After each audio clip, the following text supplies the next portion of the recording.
Hey, good morning, Goff and God. Tuesday. It is bitterly sticky. Like there's no breeze. This is a rare occasion, but anyways, thanks for joining me this morning. Hope everybody's well. Listen, we are in this world of ever change, and it's just one thing after another if it's not. So, thanks for joining me. I appreciate it. Let's get down to business. This is I love this passage because we can apply it to wherever we're at in our life, no matter if we are struggling with an illness, or if we are in financial hardship, or even if we're just having a great day, as it comes through there. But I want you to think for a second, just how important is the mental aspect of our life. How many of us have laid in bed at night fearful of what's to come the next morning, or worried about our children and where they're at and what they're doing, wondering how we're going to pay that next bill as it's coming through? How are we going to fix our car when it's broken down? How are we going to pay the rent? For some of us, including myself, when we get that phone call that tells us we have cancer, how are we going to survive that? Or if we're laying in bed fighting COVID,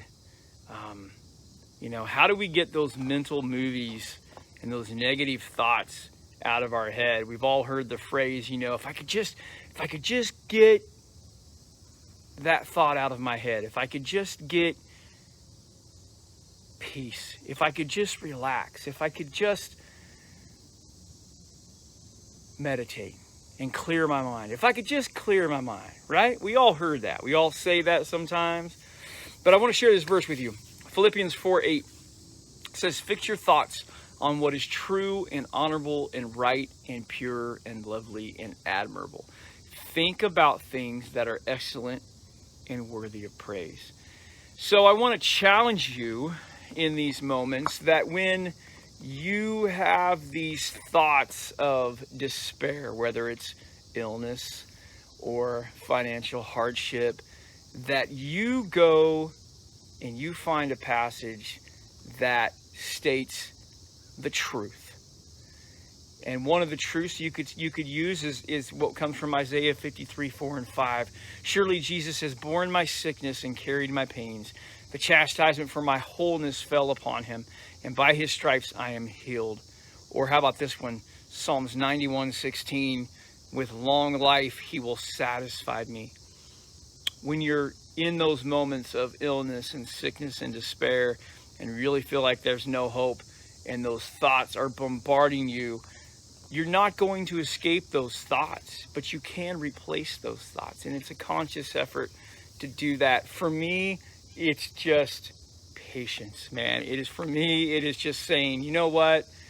There is a season for everything. And I have to remember that as it goes through there. So I really want to encourage you today, if you know someone that's struggling, like they're struggling, grab a verse and share it with them. Share this podcast. Share a verse. Find a verse. If you need a verse, you need help finding a verse for a situation that you're in or that somebody's in, reach out to me. Let me know. I'd love to help. We can look those things up together, and some of them are at the top of our head. But I really want to encourage you that if you know someone who is struggling, share a verse of inspiration. And that one verse, if they will just read it once, sometimes that will just manifest and continue to grow in their daily routine. So I encourage you to do that for yourself when you're struggling and you have struggles. And also, I encourage you to share a verse with someone that you know is struggling. And we're talking any struggles. We're talking finances. We're talking health. We're talking relationships, whatever it is. Share those verses with them and watch what happens. Like I said, we all want peace, and we all want tranquility, and we all want to free our minds, but that's not possible because we are in this mess of life, and those thoughts are going to be there, but we can replace those thoughts. And that's the reassuring part that I have for you today. So, guys, thanks for watching. As always, hit the share button. Let your friends that don't go to church see this, don't hear messages online, see this. And by all means, share a verse with them. Share some inspiration. Like I said, if you need help finding the right one for the right situation, let me know. I'll hook you up, and we will do that. So you guys have a blessed morning, and we will see you later.